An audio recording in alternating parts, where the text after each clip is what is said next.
በዛሬው ርዕስ ስለምን ልታወራኝ ፈልገህ ነው የሚል ጥያቄዎችን በሚገባ ልትጠይቀኝ ትችላለህ። ሰው which is normal መጠየቅም አለበት። ምክንያቱም አንድ ሰው በሚሄድበት ሂደት ውስጥ የሚያጋጥሙት ብዙ ነገሮች ስለሚኖሩ ማለት ነው። ሰው እኔ መሄድ የፈለግኩት በቀላል አማርኛ ወደ ጅማ ነው።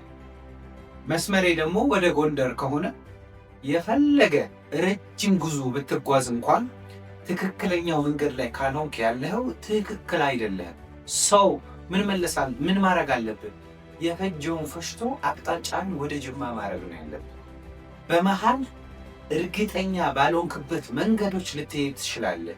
በመሃል ሰዎች በሚሰጡ መልካም የሆነ ሀሳብ በሚመስል ነገር ግን መልካም ያልሆነ ሀሳብ ተቀብለን ወደ እነሱ አቅጣጫ ልትሄድ ትችላለህ። የባነንክበት ሰዓት ላይ ግን እንዴ ይሄ ሁሉ ድረስ እዚህ ጋር ደርሼማ እንዴት እመለሳለሁ የሚል ትንንሽ ምክንያቶችን ማብዛት አለብን ብዬ አላስብም። ትክክል ያልሆነ ነገር ትክክል አይደለም። ምንድነው ውሸት ሲደጋግም እውነት ይመስላል። መሄዱን ብዙዎቻችን አንመርጠውም። ለምን? ብዙ ሰው የሄደበት መንገድ ነው መሄድ የምንፈልገው እንጂ የራሳችን ህልም ጋር፣ የራሳችን እውነት ጋር፣ የራሳችን ዓላማ ከፍታ ጋር የመሄድ አቅማችን ቻንሳችን ዝቅ ያለ ነው።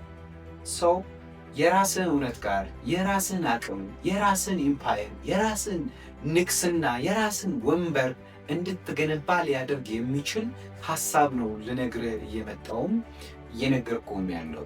ሰው የራሴን ወንበር እንዴት ነው የምገነባው ካልክ ብዙ ጊዜ አብረን ፀጉር ስራ የመጀመሪያ ስራዬን ስከፍት አብረን ፀጉር ስራ ላይ የጀመርን ብዙ ጓደኞች ቢኖርኝም በዛ ስራ ላይ ግን ስኬታማ የሆነው ጥቂት ሰዎች ነን።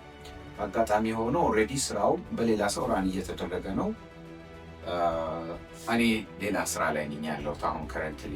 ብቻ ሀሳቤ ምንድነው ያቺን ስራ ስንጀምራት ጓደኛዬ እኔ ፀጉር ቤት እንደምከፍት ነገርኩት ብቻ አልነበረም ነገሮችን የማደርገው፣ ፀጉር እየሰራውም ጭምር ነበር።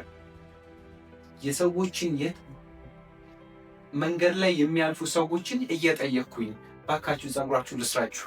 ሰው እንዴት በነፃ ነው በገንዘብ? አይ በነፃ ነው። እሺ እያሉኝ እኔም እየገባው ሰራል። ጓደኛዬ ደግሞ የሚጠብቀው የነበረው ሌላ ሰው መጥቶ ስራኝ እንዲለው ነው። ማንም ሰው መጥቶ ደግሞ አንተን ስራኝ፣ ማንም ሰው መጥቶ ደግሞ ገንዘብ እንካ የሚል ማንም የለም። ካለ እስኪ እኔ ማሳየኝና አንደኛው ተቀባይ ሆናለሁ። ግን ያለ አይመስለኝም። ብቻ ሐሳቤ ለምንፈልገው ነገር እንቅስቃሴ ማድረግ ያለብን እኛው ራሳችን ነን። መርከብ አለህ ልበል፣ ያቺ መርከብ ባህር ላይ ነች። ሰው አሳና ወደኔ ማለት ነው ያለብህ ወይስ መረብህን መጣል ነው ያለብህ? ምክንያቱም አሳው ወደ አንተ ሊመጣ አይችልም። አንተ ነህ ወደ አሳው መሄድ ያለብህ።